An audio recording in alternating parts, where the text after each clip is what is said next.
Dementia Knowledge Network meeting, which are fortnightly meetings held over Zoom at the moment. I would like to first acknowledge the Wurundjeri people of the Kulin Nation, who are the traditional custodians of the land on which we meet, and pay my respects to elders past, present and emerging. I will throw straight over to Sarah for an introduction of our guest presenter today, and please jump in and ask questions and things along the way. Thank you. Thank you very much. So I'd like to introduce Nan New. Nan is a pharmacist and currently heads up the Strategy and Insights Division of a global pharmaceutical company. He was the co-author for the National Framework for Action on Dementia and a dementia volunteer, including on the board at Caledonia. Through his volunteering work and frustration with how families impacted by dementia were supported in the community, he has created My Dementia Companion to guide them through this complex journey. So we're going to hear from Nan and hopefully see a little bit of the My Dementia Companion web app. And please feel free to stop him and ask any questions, and there will be questions at the end. Thanks, Nan. All right. Thanks, Sarah. And hello, everybody. I think I've met some of you guys last time as well. So hello again. And apologies for the hair. I can't get a haircut, so it's just gone a bit crazy. It just gave up. It's just and thanks, Sarah, for the introduction as well. So as Sarah mentioned, I was a pharmacist by training, and then was one of the co-authors for the National Framework for Action Dementia 15 to 19. And ever since then, and that's where I met Kate Swaffer as well for the first time, inspiring. And I just realized there's so much work to be done for dementia in the community, particularly. And ever since then, I've just been, I guess, doing volunteering. So I go to one of the residential homes nearby, and before COVID, obviously, I sit down and I play games with certain people once a fortnight or once a week. And also I do volunteering on Sunday and Saturdays occasionally at Caledonia as well, and also sit on the board there as well. And just over and over again, I hear the same problem. And that is, after diagnosis, you either get nothing, right? Or you get a wad of paper that much, like a pack. And when you get that pack, 90% pretty much just leave it collecting dust because they get so overwhelmed by it. And those who doesn't get anything, they Google and then they get overwhelmed, they give up. So I'm just saying there's got to be a way leveraging technology to help people and guide them through their journey. So it's less overwhelming, less confusing, a bit more tailored for them, and be more practical as well, so they can actually learn how to deal with the challenges at home and keep their loved ones at home for longer. And I was naive, and I've never done a technology startup or anything before in this space. I just had that passion. So it's a bit of a passion project. And then I pitched this idea to Dementia Australia and the Department of Health and Deloitte last year. So I had this idea for a little while, but didn't come together until then. And I won a grant from them as part of Decoding Dementia, the Innovation Challenge, to build out My Dementia Companion. And I definitely did not realize how hard and complicated the whole thing was. And I constantly complain to Sarah and say, I don't think I should have done this, because I have a very good full-time day job that I can just do volunteer on the side to be happy. Instead, I've got this monster now that I can't, just struggling a bit. So and just want to thank Sarah for her technical support, as well as just emotional support along the way as well. So maybe I thought today it'd be good to show you what My Dementia Companion is, what it looks like, and share with you my learnings, I guess, from the carers and why we've designed it this way, because the whole journey has been very much a patient or person-focused, person-centered approach where we iterated a lot. So I interviewed a lot of people from Caledonia, a lot of people from Dementia Australia, the advocates. We've changed a bunch of things over the last year, and we've got to where I am. So there's a lot of learning, which I can hope to share with you as well. And feel free to stop me anytime to ask questions. As I'm sharing my screen, so as an update, we launched My Dementia Companion on social media about 4 or 5 weeks ago, and then about 4 weeks ago, the Department of Health actually put us out on a communication to the country, and the whole thing just exploded. I was not expecting hundreds of people to come on. I was expecting 10 people. So that again, not prepared at all. And then now we're on My Aged Care. So My Aged Care has put us on their website, which I wasn't expecting. Nobody told me. Somebody told me one day, and I was like, oh, okay, fair enough. So can you see my screen? Cool. So at the moment, this is the website that we have. So if mydementiacompanion.com.au, it just tells you about who we are and what we do. You can't, the app is a web app, so it lives on the internet. You can access through your mobile and everything, but it's not on the App Store yet. So it's just on a website. But to get that in the future, what you do is you click on the Start Now and it will take you there. But unfortunately at the moment, well, not unfortunate, because we have the pilot going. If you click on Start Now, you actually take you to a waiting list because we have so many people for stage 1 of the pilot. We've shut that down, so we're not taking any new carers at the moment. They're going on a waiting list for stage 2, which hopefully will come out in the next couple of weeks.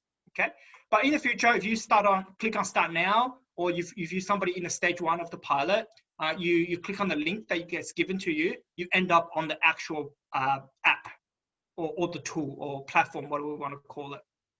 Yeah. So this is the home screen for that. And of course, it's made for family and friend carers. We'll have some professionals on there as well, just to use the resource, but predominantly it's for family and friend carers.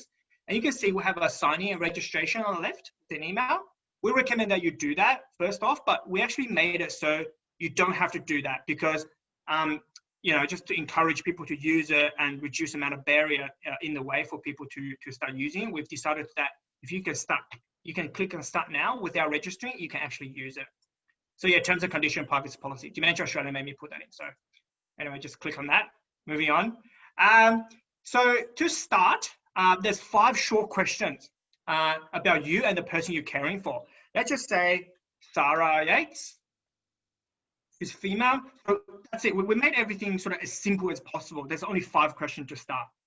And then you click next. Say, looking after Nan. Male. And we're friends. And that's quite important too, because we have certain guiding topics and support information in there that are specific for specific relationships. So for example, sexuality and intimacy, that will obviously vary if you're a friend or a parent versus a partner or a spouse. That's question number 3. Question number 4 asks you about the person you're caring for's dementia. So we made it so that even if it's a no, we can still guide you through that part of the journey, because we know that's a big barrier for so many families, right? Because then, you know, in the future, if you suspect your loved one has dementia, come to the website, you can use the app, you can click on no, and we can also guide you through that process. And then the final question, there are 10 things you can choose from. You can choose up to 3 for now, the most challenging thing you are currently experiencing and things you want support with. Okay, so does anybody want to pick any 3 here, or I can just randomly pick 3? No, I'll pick 3 then. So yeah, no, since we haven't had a diagnosis, so let's just say get a diagnosis. And Sarah's my carer. She's doing doing a great job, but she wants some support and help. So it's all about her. So let's find out some support or subsidies available for Sarah. And also driving could be an issue because I've driven my whole life, you know. The thing here is that you choose 3, but you can always add more later. And I'll show you what that means in a moment as well. So you go next, and then there's a bit of a free text field to tell you, for the carer to write anything else in there that they want as well. And the idea of this actually is so that we can tailor that list in the future as well. Okay, and we can also guide people on specific topics that they need. So you go next. And then now you're in the main support part. So we'll complete the 5 sections. So normally so far out of the 200 people, they take about 2 minutes on average, 2 to 3 minutes to just smash out the first part. Some of them really quick. Obviously, some of the older ones read every single word and a bit slower. So on average, about 2 minutes to complete the onboarding. And then when they get on, the first thing you see is that there are 3 columns here. The far left one, just like your email system, they are just tabs, the menu. And then we're in the support inbox. That's why it's highlighted. And within that, what you've got is a series of cards. We call them topics. And you can see straight away the 3 things I've chosen before. So getting a diagnosis, substance support to help Sarah, and driving for Nan, they're all appearing here. So they're the 3 things you've chosen. And there's also a default one, and this came out of the feedback from a few of the carers actually when we rolled out the first prototype. They said some of the older demographic, 60s, 70s, and 80s, they don't feel as comfortable when they answer 5 questions, which were really, one after another. They get here, they don't know what to click on. So we made a welcome topic to guide people through that process. And we definitely see quite a lot of the older demographic, the ones that read every single word in the onboarding, they tend to finish this topic as well. Whereas the younger carer ones, the daughters and things, or the sons, they come in here and they just look at this and they start clicking around and they're pretty comfortable navigating. And one key thing we've learned actually, as you can see, this whole thing is very, very clean and neat, because the life for the carer, as you know, is super cluttered already. And one thing we definitely want to make sure we did, and we did about 2 or 3 major kind of design iterations. The first 2 end up chucking in a bin, was to make it super clean and neat. So when they come here, that it's not overwhelming. So it's a little bit more easy on the eye. When you click on the support topic here, you see that the information appears on the right. And we call these sections. So there are multiple sections that adds up into a topic, okay? And within each of the sections, there are links and videos, and it guides you through that topic. Now, they only should be about 50 to 100 words per section. Initial design, when we first designed this back in January, because the problem, as I mentioned before, was information is everywhere. How do I find things easily so it's in one spot? So what we initially did was we created a system that just crawled the internet, pull everything from the internet about driving or getting a diagnosis into this app. And it ended up being a complete disaster. It wasted so much time and resources because people ended up in here just saying, wow, this is so overwhelming, so much stuff here, I can't deal with this, and they don't want to use it. So I'm not actually solving the problem. So what actually people wanted, and Julie from Caledonian actually said it so clearly, is like, I want a content page or a gateway that points me in the right direction on the things that I need to do. That's all I need. I don't want all the information in one spot. So that was kind of a light bulb moment for us. So in some of the sections you see, they should really be about 50 to 100 words, but some of them a bit longer because they're the earlier sections we've curated. And with the content, they're all very reputable content. So if I click on one, they generally, we're prioritizing this order. So Dementia Australia is the first point of call. And then Better Health Channel is a second point of call. And then the various government websites is a third point of call. So this video, for example, is Better Health Channel. And then we go over to Alzheimer's UK. And then when we can't find stuff there, it goes to Alzheimer's USA. And then we'll also go to I can't even remember the acronym. So it's a Social Care Centre for Excellence, I think, in the UK, who has like amazing resources as well. And all the information we check as well. So on the team, there's myself, Professor Pei, who's a doctor, and of course, Sarah, who checks a lot of the content, particularly around the behaviors and things like that as well. So that gets checked, and we also update everything on a weekly basis. So we have a system in the back that crawls all of these links, all these informations every Friday to make sure they're all up to date. And any changes we'll make it to it. Because that's the one thing we hear as well. All the carers find something useful and they want to go, oh, I want to use it next week. And they come back, it's like, oh, it's error. The government website has moved. So yeah, every week we make about 4 or 5 changes every week. So kind of, yeah, it adds up. Anybody have any questions at this point? No? Cool. And then the other thing we hear from carers is like, carers are saying, these resources are fantastic, right? They're great, checklists, to-do lists, genuine information, but they're kind of like workshop to death. So it's like, what does it mean for me? Where's the personalization part? What's relevant for me that I can use, or what has other carers found to be useful? So this is why we introduced tips for other carers. So again, this was inspired by, carer group meetings, for example, that Sarah and some of you guys chair or host. You have amazing tips and suggestions in that meeting. But once that meeting's over, well, it disappears. Nobody can find it again. So the idea of this is that it actually saves some of the amazing tips from other carers to help them. So it turns that genuine information into practice. And that's the whole point of it. And the idea also take to another level is at the back end of this, there's actually quite a complicated kind of machine learning kind of algorithms in the back. And the idea is also to, in the future, because imagine a carer group meeting where you have somebody who's Greek ancestry, early stage disease versus Anglo-Saxon in late stage disease.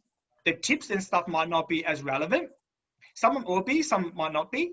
So the idea for this is, in the future, the machine learning algorithm can actually pick up where Sarah and my background is. And then it will prioritize tips that are actually as relevant for us as possible. Yeah. And also as relevant for the stage of the disease as possible.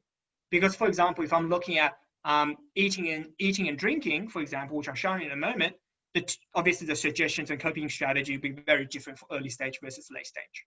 Yeah. So that's something to be mindful of. And we encourage other carers to share tips as well, but we're screening everything as well. So if anybody says, drink olive oil, drink red wine, dance on your head 3 times, it cures dementia, obviously we're not gonna let that through. So so we check that. At the moment in the pilot so far, we have about 4 or 5 tips people shared. Most people just consume a lot of tips. We have a lot of people consuming the tips. Not as many have shared yet, but I think that probably will change over time. And I'll just click understood. Let me just click through a few other sections for this one. And what you see here is that, see there's a single linear line that going down the list? That's actually that person's specific journey when it comes to diagnosis. And we purposely made it so it's linear because we know for dementia, one of the challenge with this overwhelmness, and that's why a single booklet doesn't do it, is because everybody experiences dementia differently at different stages, right? And it's all over the shop everywhere. But people don't have the mental capacity to manage it all. So they actually want something where they can actually be guided in a single line, just one line down the path, okay? And that is their unique line. Because, for example, let's look at driving.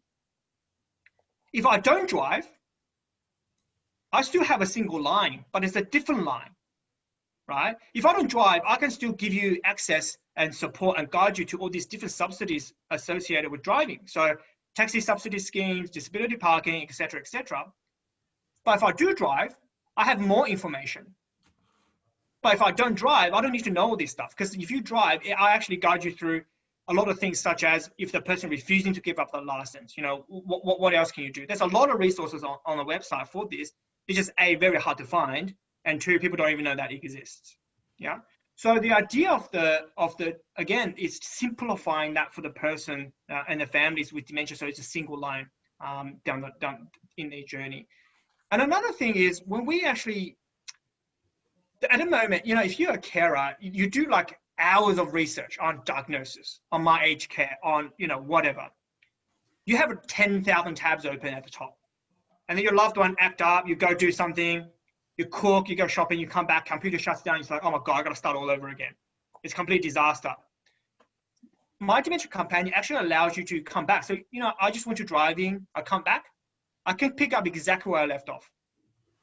Okay, so it keeps track of exactly where you are. So at any given moment in time, I actually know what I need to do next. And what I've done, I can have a look at the stuff from before as well, if I need to. Yeah.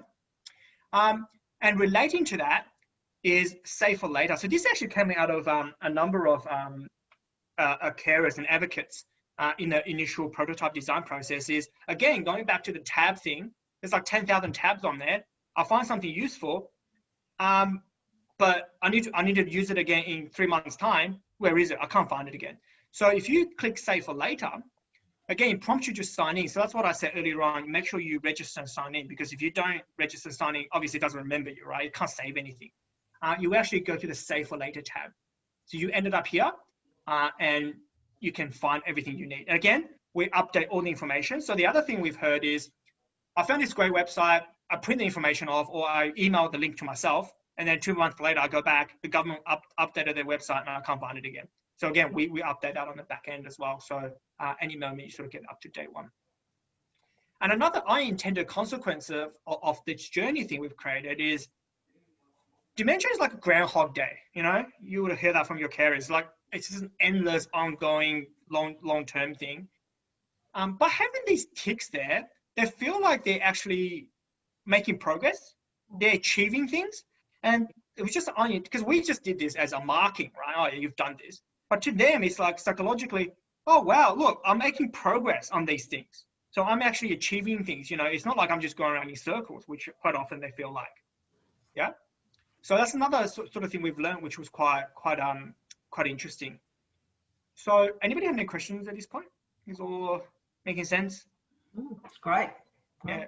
I tell you what I like is your colours. Because I work at Dementia Australia, we are always working in that teal colour, which is actually been researched to say it's a colour that people with dementia don't recognise. It just appears grey.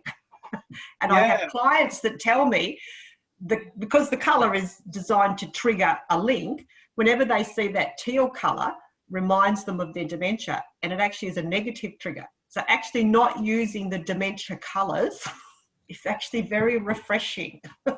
Good, thank you. Yeah, refreshing, that's the word that we get a lot as well. It is because it's not triggering the reminder, although they need it. I mean, it's a good advertising ploy, but it's the colour scheme is just, like as you said, the whole ticking, you've achieved something, that really works on a psychological basis. Yeah, thank you. Thank you, Bernadette. Yeah. And we did a lot of design. As I said, the first design went out the window because I did it, right? And then we had to get a designer in to do it properly. And then, that's what we ended up with. Well, we've also taken up a lot of time. So a lot of the advocates from Dementia Australia, carers from Caledonia and Sarah's time, and Harry's, who's the chair, helped us to design this, including the logo as well and everything. It's a lot of work. A lot of work. Thank you. Yeah, this thing practically killed me. So it's still killing me. Because I also have a day job. This is a passion project that just kind of exploded. I'm like, what have I done? You've got the tiger by the tail. It's just, anyway. But before I go on, the other thing I just want to quickly highlight is at the moment, obviously people actually really want, so for example, I was talking to Julie and from Caledonia and Karen and Kieran. I don't know if you know them, Bernadette, but they're kind of like the phase of Dementia Australia. Yeah. And they really want information that's in their local area. Yes. At the moment, there's just not capacity to do that for this, but there is the ability to do it in the future. So for example, if you type in 3,000, I just give you state level information. In the future, I really want to make this as local as we can, but it's just quite a complicated thing to do. But yeah, this also helps people. And again, having things that's relevant for them, have their names on certain places, it just really helps them. It's lovely, yeah. And once you finish that topic, that actually gets put into the archive tab. Yeah? So that goes into here, and then again, you never lose it. So if you go, oh, I did something a few months ago, I want to find it again, you can actually come here and find it again. And just also want to cover more support tab, because at the bottom, so remember there was 10 things we chose 3 things out of at the very beginning? They came out of here, and we actually have a lot more than 10. So that's about 30 topics. And within that 30 topics, there's 500 sections in there. So yeah, so that's what I'm saying. It practically killed me. And also Sarah as well. I think you read, I don't know how many you've read. I probably can go back and look at it. She's read a lot and proofread a lot of my horrible typos and errors and stuff as well. So you can, at any time, you can come here and browse as well. You can add them to your inbox and go through it. So for example, understanding unmet need, incontinence. But actually what's super smart about this system is a carer doesn't actually know what incontinence is, right? There's no way one day the carer is going to go to Google and go incontinence, or go to Dementia Australian website and go incontinence. So the system actually, depending on how you are using this app, right? If for example, I have finished my subsidies, I've done all my driving, and the system says, okay, well, also the person's done their unmet need, that the person's also looking at a lot about eating behaviors. Maybe it's time to serve them up incontinence information. So what we do actually is, the system is still pretty basic. It's not super smart yet, but it's a bit of smarts in there where you add the incontinence topic to your inbox. Yeah. So for example, you will automatically do this. You can do this manually, of course, but you will automatically add it to your inbox for you to go through. And if it's not relevant for you, you can just say no, and it will send you a reminder in 6 months time or 12 months time, whatever.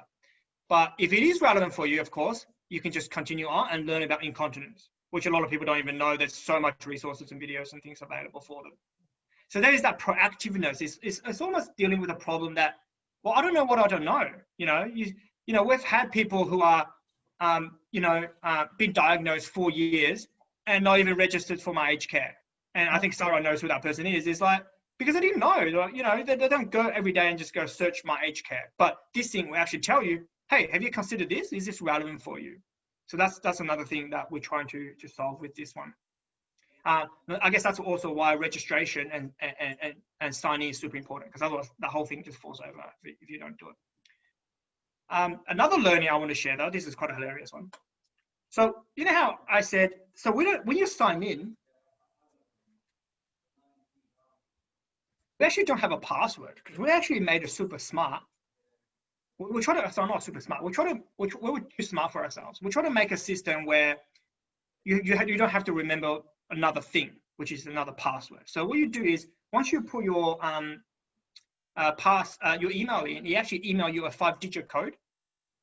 So then all you have to do is just put that code in and then put it in there. And before this version, we had 5 boxes, one for each number.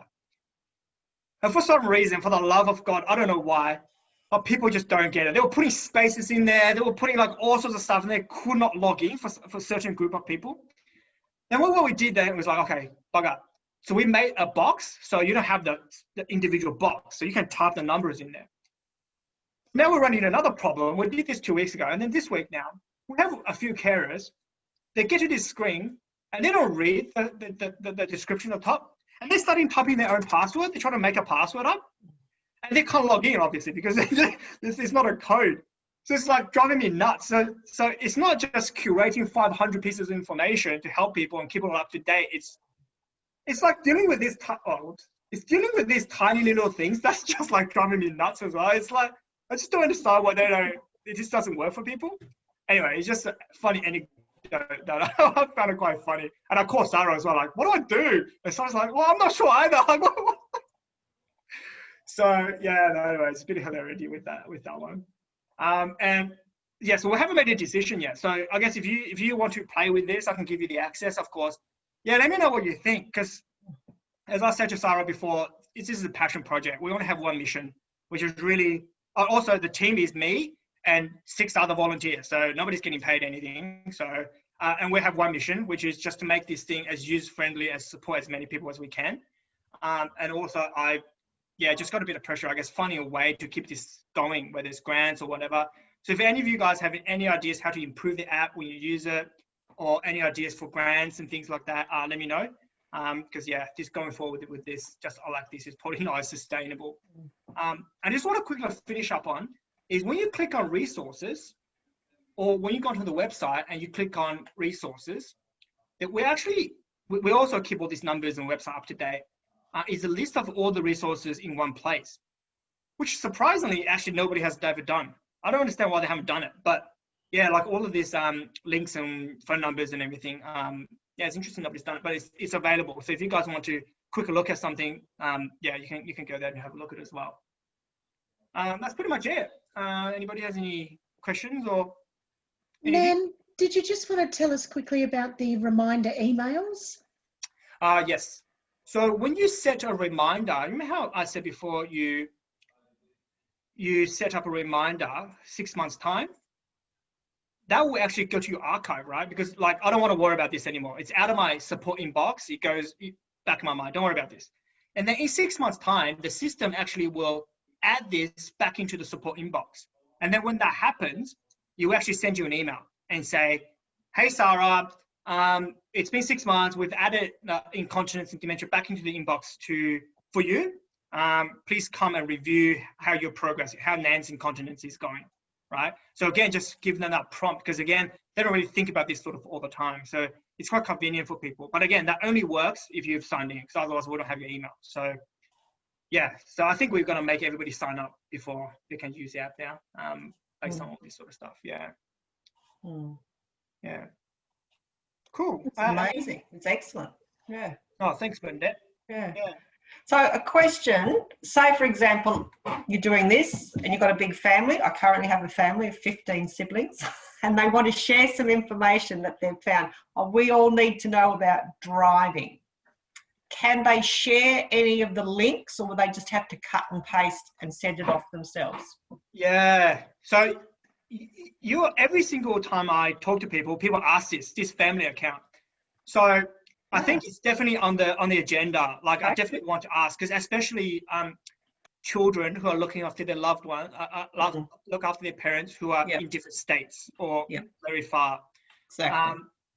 It's on the cards, but I just talking to the developer, this will cost a lot of money to develop because it's not, adding a button somewhere. It's kind of building a whole feature. Yeah. Okay. So again, I need some grant. I need a sizable grant to do a lot of this stuff because I can't sort of fund this out of my day job salary. No. So yes, answer your question. Yes, okay. It's on the cards. So would you put a link anywhere on this site, because it's a free site, where people could make a donation or crowd surf or anything to help? Because people are often surprised that they don't have to pay for some things. Is that under your ethics thing, or would that not be acceptable? I want this to be fully accessible to everybody. That's a philosophy. Only thing is, I was talking to a few people last few weeks, is if you make things for free, people actually don't take it seriously. So, and the idea of this app is to, oh, by the way, the other thing I want to mention is this doesn't replace humans, right? It's not like you got this app and then you're done. This is guiding you to the humans so that you can have a proper interaction with them. Exactly. Yeah. Right. So, but to do that, you still require you to do stuff. I need to still learn how to, deal with sleeping difficulties. A lot of this is you learning how to do. So if you get it for free, you might not actually want to do it. So this paradoxical kind of weird thing. So I wonder if, maybe I charge people, I don't know, $2 a month. Well, I'm not even saying a charge, but if they had a donation thing, perhaps, or they could have a subscription thing. Maybe it's free for 6 months or 12 months. And then after that, there might be a subscription. And if people know it's going to keep the whole program running, they're often quite generous. Yeah. I think I want to explore that. Like a subscription would be good, like what you mentioned. So even like a small fee, I think if people are invested financially, like $1, $2, $5, which is a month, which is nothing, is like a price of a coffee, they'd probably be more inclined to come back and actually learn the content and improve their lives as well. So I think that's something on the card. It's just, I don't know. There's how so many things to think about, isn't there? It's hard to do it all. Yeah, how much do you reckon I should charge that if it's something to start with? Do you reckon? Subscription, like you said. Well, you could do $10 a month or $10. I don't know. It's not a lot though. You've got to have enough to make it worthwhile you're collecting the money too.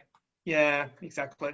Yeah, I think sometimes donations are good because people are often, we don't take money, but occasionally people donate, and people will donate large sums of money sometimes. I think it's quite surprising. Or maybe I put a donate button here and say, donate to keep this going. Yeah. Or as a suggestion, even have different scales of participation. Yes, that's true. Like if you want to be a $10 member, $20 member, $50 member, $100 plus. Yeah, that works. People can then, donate and be comfortable with that, or paying a subscription. Some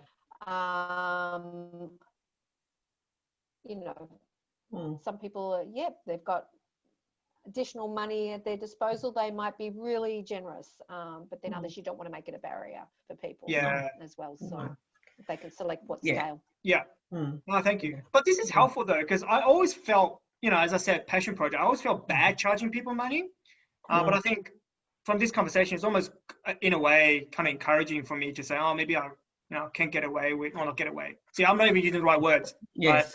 I feel bad charging people, so I'm not getting away with this. It's like in exchange for all the work and everything everybody's put in, we should charge a fee for it. Yeah. Cool. Just to add, Nan, to what Bernadette and Catherine have said, bequests are also another good move too. Yes, they are. People have looked after people with dementia long term for many, many years. When they pass away, they're always happy to give back to something that's helped them. That's very true. Yeah. Our dementia guide that's been published now for the last couple of years and given out free was initially started with a $60,000 grant from one family who bequested that money. That was a lot of money. And then, so they printed it and they've reprinted it. I think they've actually paid for it every year. So there's money there. If you've got someone, people of every background and some very wealthy people get dementia and want to give back because they've received all the services for free. Yeah. So you probably need someone who's good at fundraising to sit in that space and just delegate. You don't want to do it. Yeah, not enough time in your day. No, there isn't. But there's a way of getting money because this is such a good program, and I'd hate to see it, like you said, so many things start out well with an initial grant and then fall over because there's no ongoing funding. But and it will take ongoing funding. If you're going to check this every week, and as the numbers build up and more information comes in, you've got to update this to make it relevant. Yeah. Yeah, exactly. Yeah. So yeah, let me know if you run into any rich people. Let me know. Yeah, I'll tell them. Thank you. Thank you. Thank you. Yeah. Look, cool. I think you're right. There is a need for something this simple, and I think it's simple to use. Yeah, thank you. I mean, yeah, it's actually, so much. It's actually super hard. Like because you know how the next bit that comes up, it actually depends on a lot of things. It depends on how you actually use all the other information as well. So it's actually quite a complicated thing. It seems simple, but it's just, I think I underestimated the amount of work that's to make this work. You need a PhD for it. You should be doing a PhD. I was talking to somebody about that and they said, yeah, shoot. I don't know, not enough time. Again, that's like a job number 3 now. That's good. Yeah. No, Did anyone else? Sorry. I was just going to say, well done, Nan and Sarah, with your support. It's really very simple. It's lovely laid out. I do like the nice clean lines, and definitely agree with the ticking process. You feel like you've achieved and learned something. Okay, that's fine. That's off my list. Next, go through it. So well done. Yeah, it's really lovely. Thank you. Yeah, thank you. Yeah, feel free to. I'll send link. Oh, Sarah knows the link. Feel free to share that with the group. And after stage 2 open, feel free to share with your clients as well if you think they can benefit from that. And all I ask, I guess, is just your feedback on how to make it better, if there's any issues or anything. So may I ask, just Nan, so you're saying stage 2, you're going to then let more people sign up? Yeah. We've about 60 people waiting, and that probably should. Okay. So we've got 200 for stage 1. We've got 60 waiting for stage 2. I think we should open in about 2 weeks, because I just want to. Yeah, I want to figure out this. I want to fix this. I want to develop the apps, because at the moment it's a website, and Apple, being annoying, they've done something with their iPads where, like, it should just automatically become an iPad-looking app now. Only problem is Apple's done something with their iPads where the websites can't tell if it's a desktop or an app, or a tablet. So it's doing something weird. So I need to spend a bit of money and then develop a proper app and put it onto the App Store. So I think that's going to take me 2 weeks to do. That's why that 2 weeks came from. Right. So this is just going to be Apple, not Android? Oh, Android as well. But the problem started with Apple. So I blame Apple. So how are you doing the whole process of keeping up to date with new programs and things like that? Is there someone else doing all that work behind the scenes? When the links to or are they just going to the generic websites? Yeah, so we have a system. We have a program in the back that that checks all the information. So when this changes, we know. So when new things come on, if it's captured within the information that we've already got, so extensions or changes, we'll do that. But if it's a completely new thing that's nobody's ever heard about, I guess we just pick it up from the or the right communication channels. And you guys can also send stuff through too. Anybody can send. We had a few people sending stuff through already, so you can send things through. So that's pretty much it. Yeah. Cool. Any other questions for Nan, or things you'd like to see in the app or bits of the app you'd like to see further?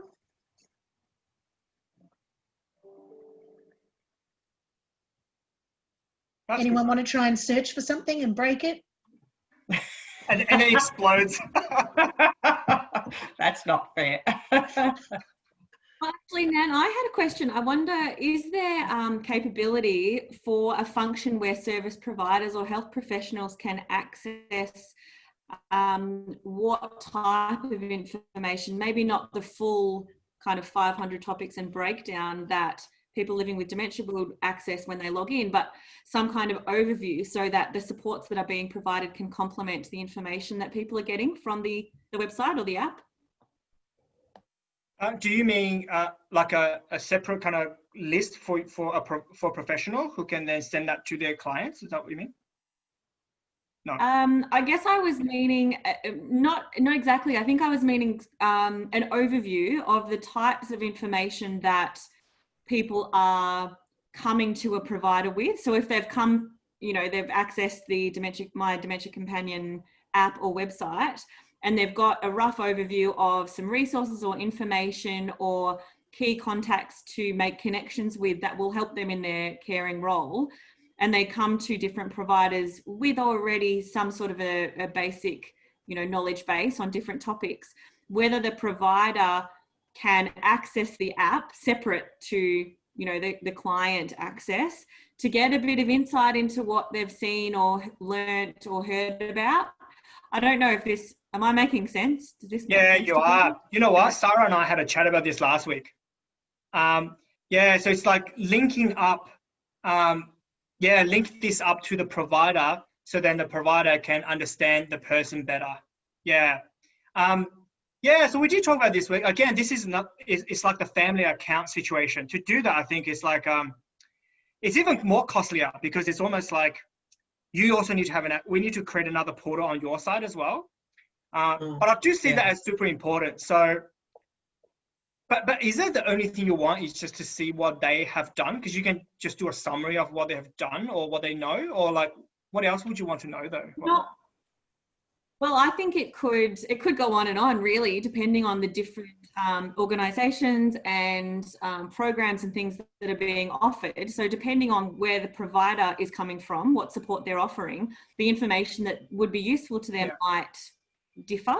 So, if it's a day respite program or if they're offering overnight support or in-home respite or home care packages, whatever. I think the service directory part is also another arm to it potentially, where it's really difficult to keep up-to-date information. And I know Bernadette and you touched on that, Nan, where new programs are potentially, being developed and coming out of the woodwork all the time.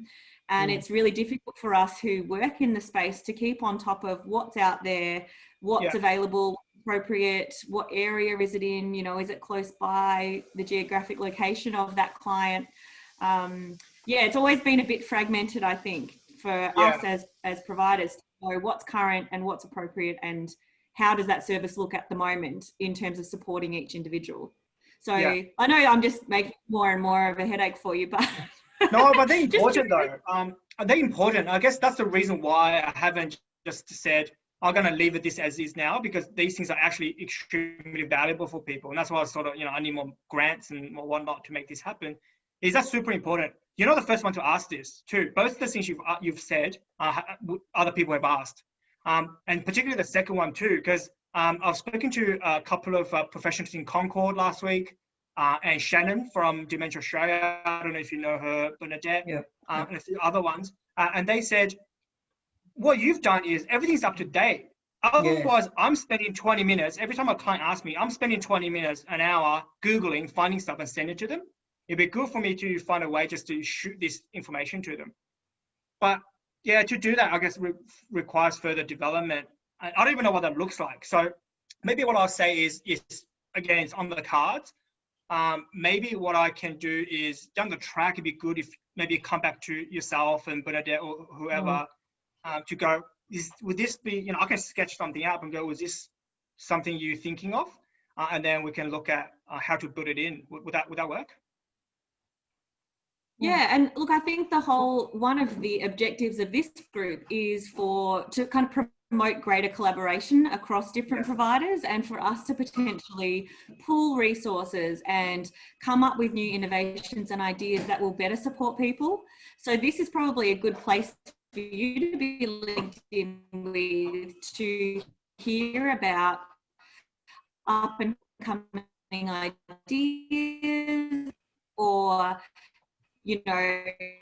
community education expos, whatever it is that we might come up with as a way of better addressing needs and looking at service gaps and where we can potentially, pool resources. I think, there's a lot of fragmentation across the sector, and this group is aiming to address that in a way by just starting a lot of conversation and getting people thinking, get the juices flowing, all that.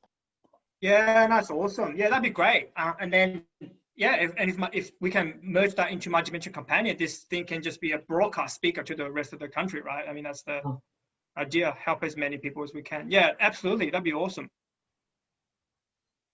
Right. And I think something, thank you very much. I guess, not that I'm winding you up, but I was just thinking in line with that, on that topic, Sarah and I have spoken about wanting to tease out some more ideas from members of this group in guest presenters, or what people want to know and learn about and hear about. If you know of a service that a lot of people might not know of, who might be able to come to this group and present.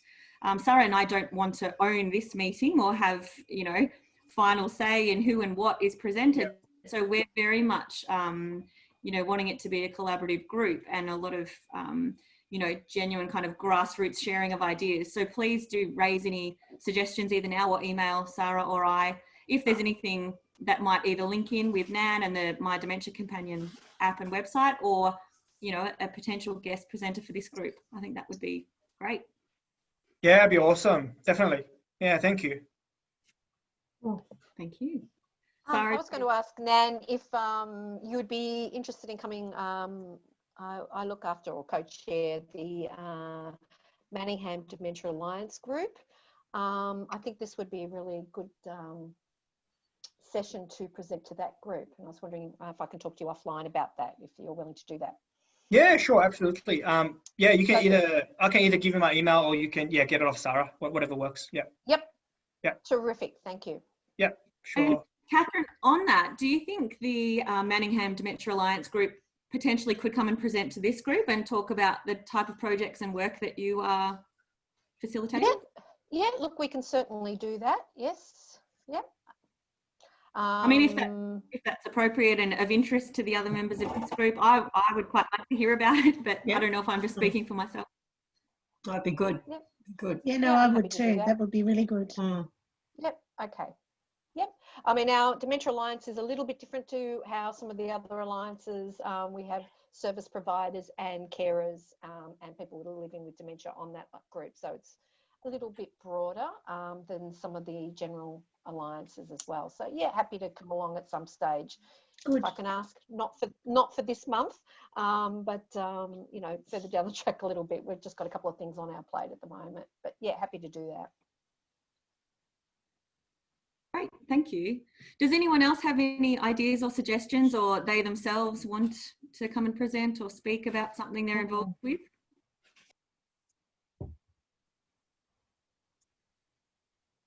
I was just going to also, if I might say, Dementia Australia, the Dementia Friends program that was normally delivered in the community space. Yes. That is now being, we've delivered that online. We work with some people from Dementia Australia. My colleague and I have now been trained up to deliver that online, and we ran our first session during Dementia Action Week with a small group. And we were thrilled to be able to deliver that. And I know under these circumstances, I think it's actually going to be really very far-reaching that people can access that program online, because it's a terrific program, the Dementia Friends program. It's the first base level of understanding and raising that awareness. So yeah, that's something new. So we're really thrilled to be part of that as well. So That's Yeah, great look out to for it hear. because I think it's going to be rolled out a lot further. Yeah, and I know we are. And Manningham have been one of the early councils that have got involved with it. So it's been good to see that happening. Yeah, excellent. Yeah, great. I wanted to ask, has anyone done any work with your client group or your carers about, has anyone surveyed their people about the effects of COVID on either their caring role or the person with dementia and their wellness and behaviour over this time? No, we haven't, unfortunately. Not that I'm aware of anyway. Yeah. I just thought that might be really interesting. I'm reading a lot of sort of anecdotal stuff that says that carers are doing it tough and people with dementia are deteriorating more quickly and going into care more quickly. But yeah, apart from a tiny 4-question thing I did with my carers, I haven't seen anything else. I would have liked to really bring it together, sort of. Yeah, we Manningham's just done a community survey, which I think closed a couple of weeks ago, and I think there was a bit of a portion in there about caring, and it was about the effects of COVID. I can go back and have a look to see if there's some information or any findings from that survey. I don't know if that'd they've be put all the great. results together just yet. Thank you. So I'll have a look to see if there's some questions on that.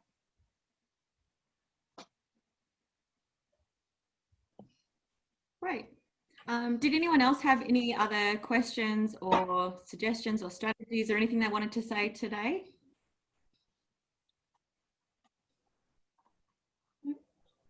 Okay. Well, thank you very much, Nan. Thanks for coming along and speaking today. Oh, and thank you. everyone. Excellent. Thank you. Really great. Thank you. Yeah, thanks. That's it. Okay, we'll see you in a fortnight. Yes. Do we know, have we got a speaker or anybody for next time so I can promote it around the traps, or not at this stage? We haven't got anyone planned at this stage. Okay, that's fine. That's fine. But we may have our email invitation sorted out, so you'll definitely know earlier. That's okay. Not a problem. All right, great. Thank you. Thanks very much. Thank you, everyone. Thank you very much. Happy National Carers Week. Lovely. Yes, Happy Carers Week. Yes. Bye, Nan. Thank Bye. you. Bye. Thanks, Sarah. Bye. Thank you.